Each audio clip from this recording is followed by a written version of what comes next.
So that's it. We're going to stop with Benny Snell.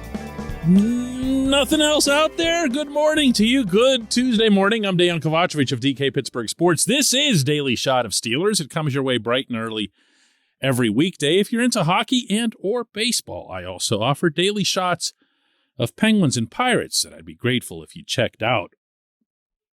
Benny Snell appears to be the default backup running back behind, of course, Najee Harris. And I say that principally because there's no one else. I think a lot of us, myself included, were under the impression that this team was going to go out and maybe look at a free agent, maybe even grab another running back in one of the later rounds of the draft. I was not in favor of the latter, and I'm on the record as showing that. But I was, and still am, to an extent, in favor of the Steelers at least exploring what's out there in this capacity. But I'm not thinking it's going to happen. And part of the reason for that, beyond the obvious that they haven't done it yet, is that Mike Tomlin has spoken since the draft about the backup running backs as if this is now going to be something of a competition between Snell and Anthony McFarland. He has described Snell as a guy who's been serviceable, workmanlike, and there are things that Benny can bring. Don't bite my head off for that. I know he's not particularly popular with the fan base, but there are things that he can bring. Remember how he closed out a game in the 2021 season. Came on, had two big runs that were clock eaters and yardage eaters and first down marker movers while Najee was stuck on the sideline for a bit. And then remember, too, when you bury Benny for his statistics, and this past season he had 36 carries for 98 yards, and yes, that's for the season. Remember that a 2.7 yards per carry thing doesn't look all that bad in light of the fact that Najee was running behind that same offensive line and they couldn't run block to save their lives. So it's a difficult discussion to have, backup running back. But I'm going to go against the grain here and put forth a couple of things that might work in Benny's favor in this situation, that might not make him the worst possible option. Number one is actually a negative. In fact, it might be the biggest negative as it relates to Benny, and that is that he just doesn't see holes. You know, you sometimes talk about running backs who don't hit holes, who aren't aggressive enough when there's a hole that's there, that's being created or that's opening, that they have that vision. Benny doesn't reach that stage. Benny doesn't see them. If there's a big hole to his left and there's a bunch of jerseys to his right, he's going to run toward the jerseys at least once in a while. It's not a religious thing. But if you know that as a coordinator, as an offensive line coach who's putting together blocking schemes for the run, if you know that in advance and you use Benny appropriately and in a balanced way, working off Najee, you can find some kind of yin and yang that combines for an element that keeps the opponent off balance. And I'm not going to, okay, I am. You know, when Le'Veon Bell and D'Angelo Williams were working together, you had two very different running backs. And as a result, the offensive line had two very different blocking approaches. Now, it was a veteran offensive line, way more experienced, obviously, than what the Steelers are about to have, certainly as a unit. And that's not an easy adjustment to make from series to series. And you're realistically looking at a balance where Najee handles 2 or 3 series and then the backup handles another one, depending on how the clock works. If Benny goes straight ahead, just plows into people, and you remember the one big game that he had a couple of years ago against the Browns, he's capable of doing that. If you put him into those types of situations and allow him to work from his strengths, maybe you got something. Maybe. This portion of Daily Shot of Steelers is brought to you by Point Park University. Choose from nearly 100 career-focused programs leading to bachelor's, master's, and doctoral degrees. Choose when and how you'd prefer to do that studying, whether it's at Point Park's gorgeous downtown Pittsburgh campus, whether it's online, maybe a flexible hybrid format would work best for you. Find out more about all of this at pointpark.edu. But then there's also this. The running back room is really young, and you want that at that position. Everyone knows there's nothing that burns out faster in the NFL than a running back. And between Najee and Benny and Anthony McFarland, you got a lot of really young guys. Did you know that Benny's only 24 years old? He just turned 24 a couple months ago. This is still a young guy. On top of that, he hasn't exactly accumulated a lot of football mileage, so to speak, over his 3 NFL seasons with just 255 carries. And that's not a bad thing.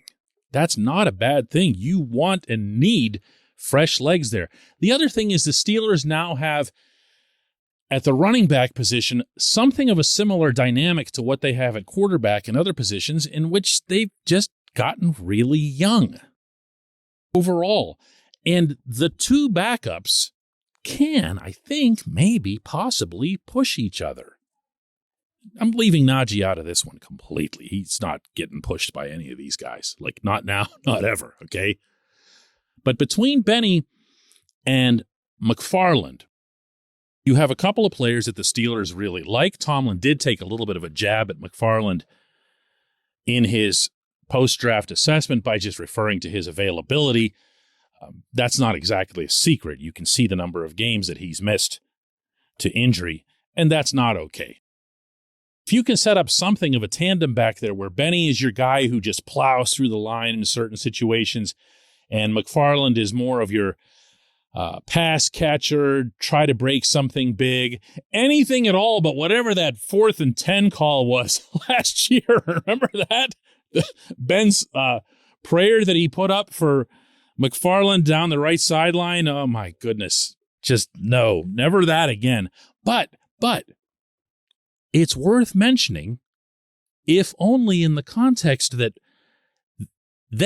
someone, Matt Canada, Mike Tomlin, Ben Roethlisberger, thought enough of McFarland that they thought that was going to work, and they assigned it to him.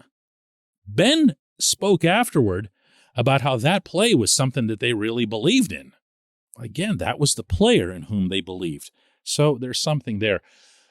One other thing I'd be remiss if I didn't mention on this discussion before going to break, and that's that Benny has become a really good special teams player. And I know nobody notices these things, but when you're talking about Benny Snell, or for that matter, Derek Watt, who was the special teams captain, it's funny how the debate instantly turns toward, how Benny is going to rank at backup running back, or how Watt is going to lose his job to Connor Hayward, and everyone leaves out special teams.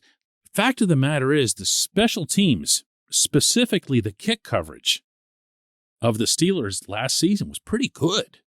I don't know that it was spectacular, but it was pretty good. And among the better guys on those pretty good units were Snell and Derek Watt. If we're getting real here, anybody who beats out Benny, hypothetically, to be the backup running back has to also, and maybe more importantly, beat him out on special teams. And I don't believe that's going to happen. When we come back, just one question.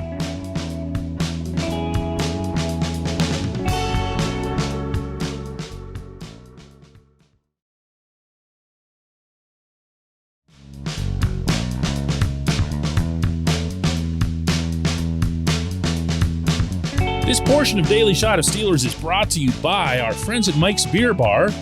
They're located directly across Federal Street from PNC Park.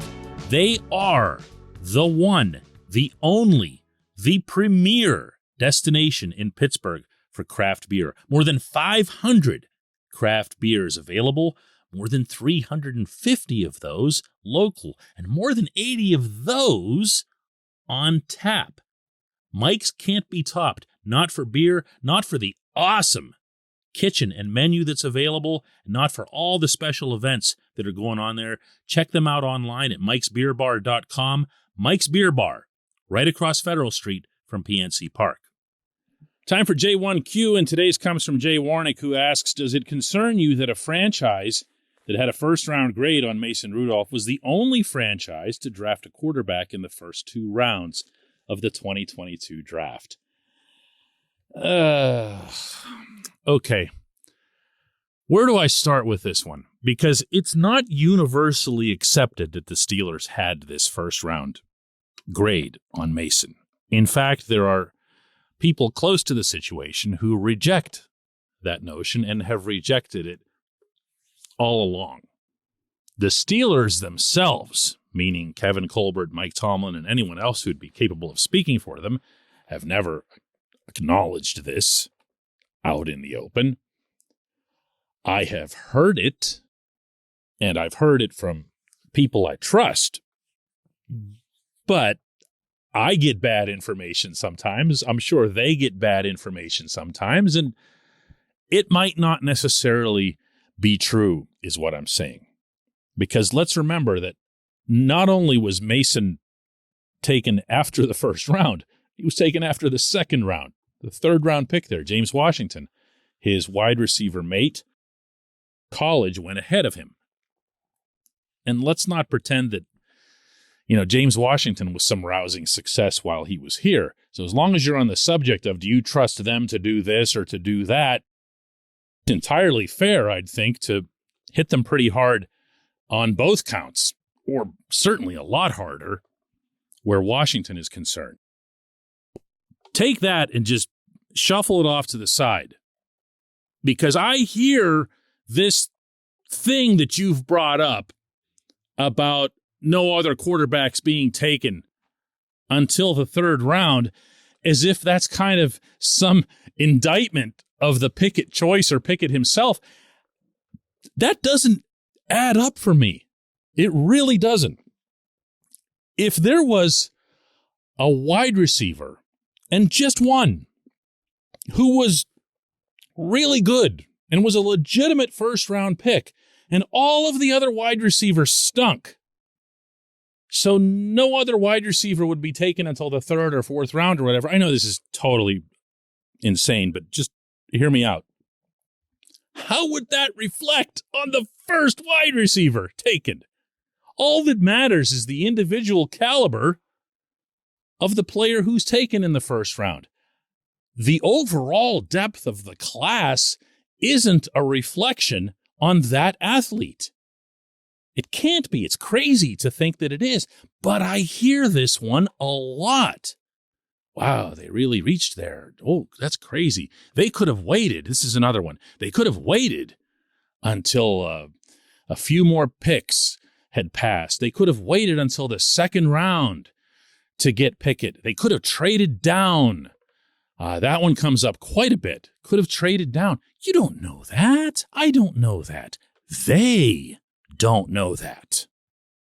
When you're in that room, meaning their draft war room, you are operating almost singularly off a board that's on your wall that lists the players independent of position in the order in which you would prefer to make them Pittsburgh Steelers.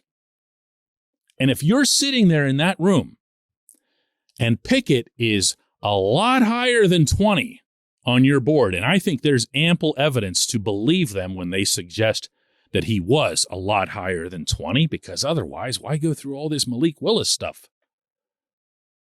Then what's the, they took the best player on their board.